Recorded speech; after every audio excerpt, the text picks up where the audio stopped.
যারা মনে করেন যে বিড়াল পালা অনেক সহজ, তারা মনে হয় বাচ্চা কাচ্চা পালেন নাই জীবনে।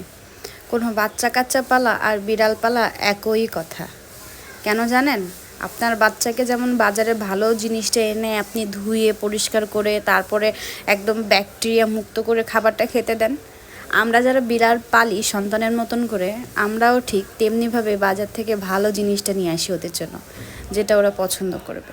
একদম ফ্রেশ, ধুয়ে কেটে বেছে সেদ্ধ করে ব্যাকটেরিয়া মুক্ত করে তারপরে ওদেরকে খেতে দিই। আর এই যে একসাথে যখন 12-15 কেজি করে মাছ আনে না, শুধুমাত্র ওদের জন্য, তখন এই মাছ কাটতে কাটতে যে কোমরে ব্যথা ওঠে, সে ব্যথা অনেক মায়েদেরও ওঠে যারা হচ্ছে সন্তান পালেন। তারা জানেন যে সন্তান পালার কষ্ট কী।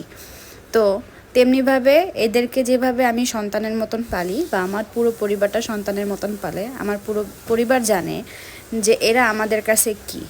এখন আপনারা অনেকেই নাক সিটকান, অনেকেই বলেন যে যারা বিড়াল পালে তারা গিদর ছাড়া কেউ বিড়াল পালতে পারে না।